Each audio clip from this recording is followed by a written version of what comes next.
It was a typical Friday night at my grandparents' house. My parents thought spending time with them would keep me out of trouble. They were wrong. I was with my friends, Jake, the Joker, Mia, who could outsmart anyone, and Zoe, who was into all that spooky stuff. We were bored, so we decided to explore the attic. The attic was like a time machine, filled with old stuff, but something caught our eye. Tucked in a corner, beneath a pile of dusty books, was a board game. Not just any game. It looked ancient, with wooden pieces and a map that seemed like it was drawn by hand. "Let's play it," Jake exclaimed, and not thinking much of it, we agreed. We set the game on the floor, and the rules were simple enough. Move your piece around the board, complete challenges, and reach the end to win. The game began innocently, with us laughing and joking around. But things started to get weird. The room grew colder every time we moved a piece. Shadows seemed to creep along the walls, and the air felt heavy like we were underwater. Mia, usually unflappable, whispered, "Do you guys feel that?" We nodded, too scared to speak. As we progressed, the challenges in the game became more intense. The board asked us to recite strange phrases or perform bizarre actions. We should have stopped, but we didn't. We were hooked, and that was our biggest mistake. Then, it happened. Jake completed a challenge, and a gust of wind blew through the room, extinguishing the candles we had lit. In the darkness, we heard a sound that sent chills down my spine, a low, guttural growl. When the lights flickered back on, Jake was gone. Panic set in. "This can't be happening," Zoe cried. We tried to leave, but the attic door wouldn't budge. We were trapped. The only way out, it seemed, was to finish the game. We continued, each challenge more terrifying than the last.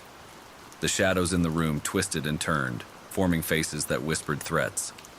The air was thick with the scent of decay. Mia was next to disappear after failing a challenge. Her scream echoed in the attic as she vanished. It was just Zoe and me now.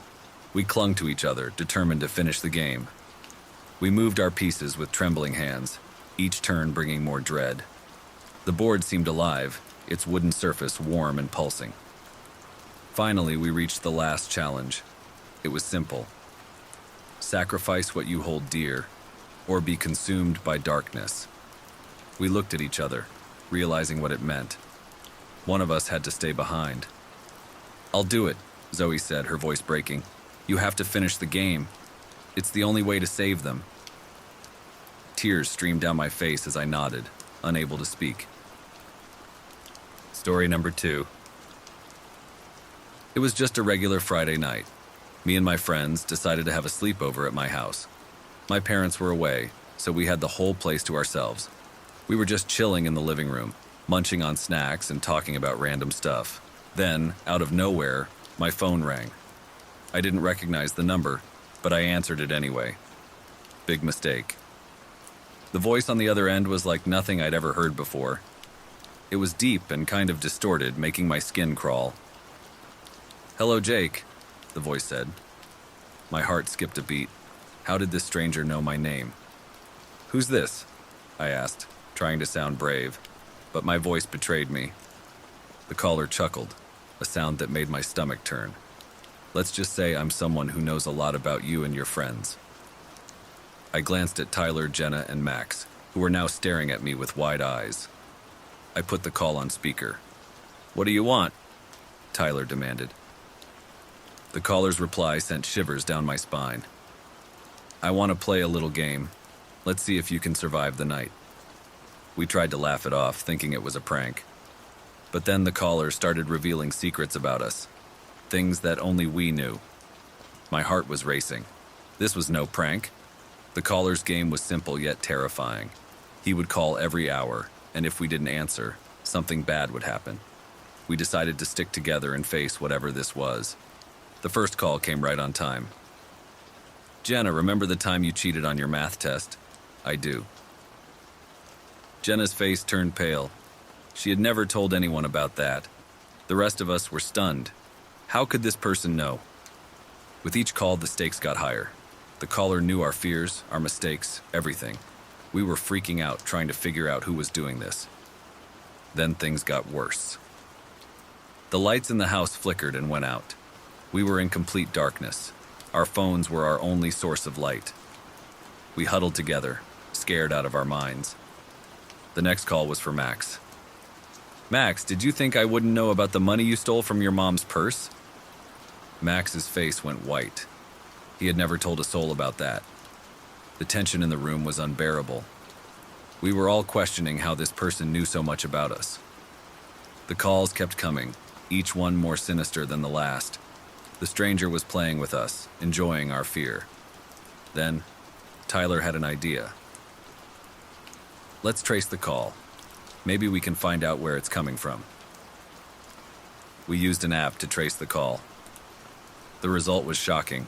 The calls were coming from inside the house. Our hearts stopped. We were not alone.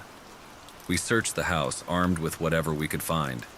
Every creak of the floorboards, every shadow made us jump. But we found nothing. No one else was in the house.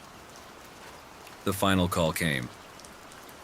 "You think you can find me? I'm closer than you think."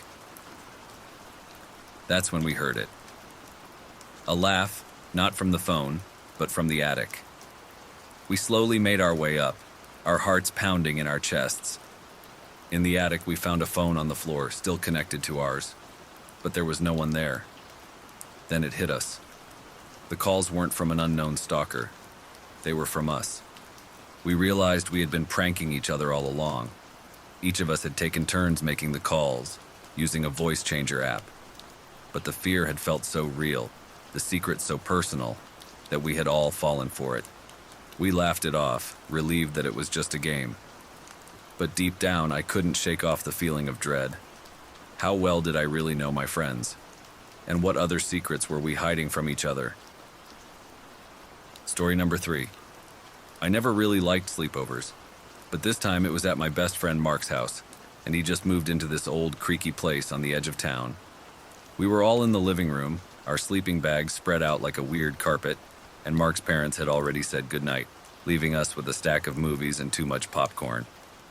It was around midnight, and we were halfway through some movie I can't remember, when Lily, who was closest to the window, froze.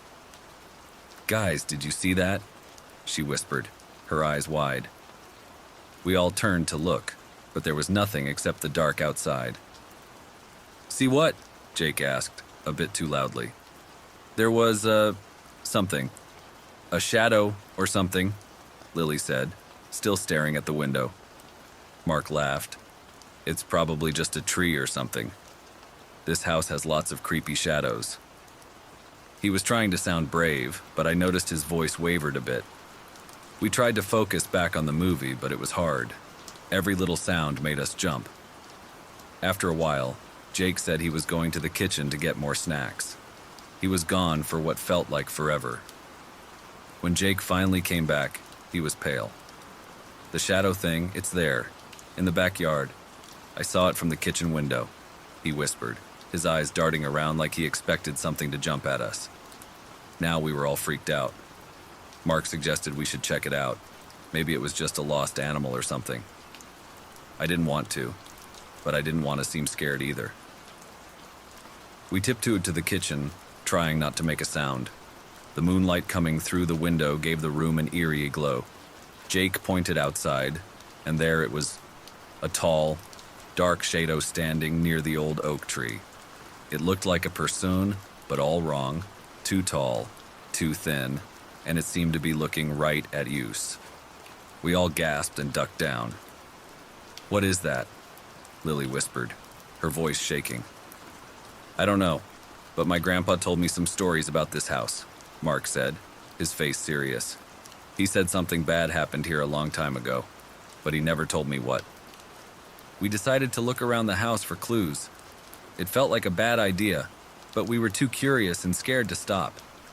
We split up, which I know sounds dumb, but we didn't want to waste time. I went upstairs.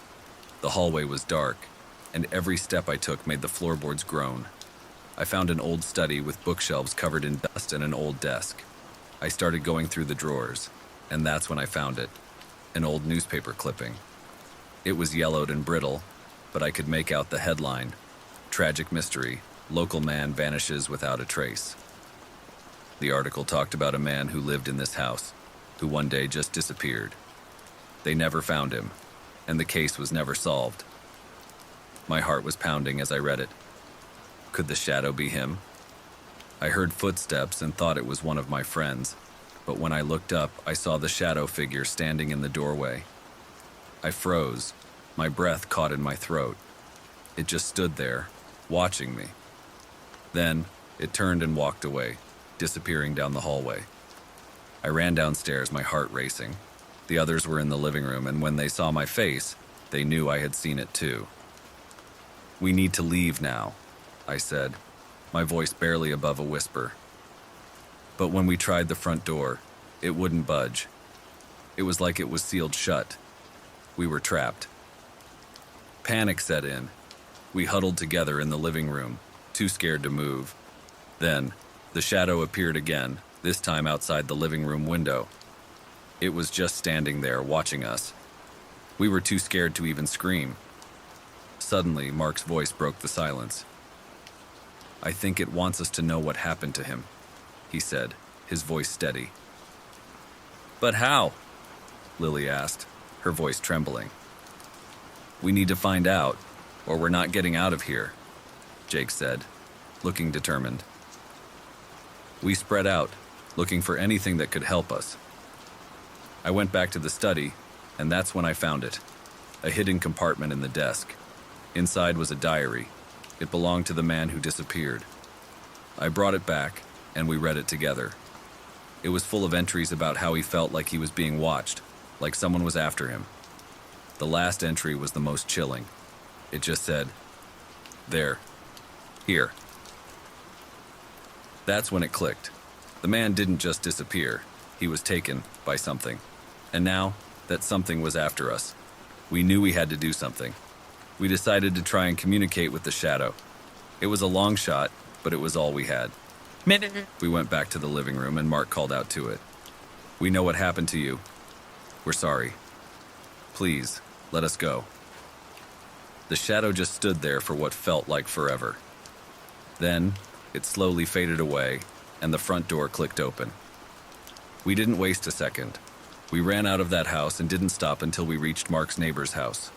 We told them everything, and they called our parents.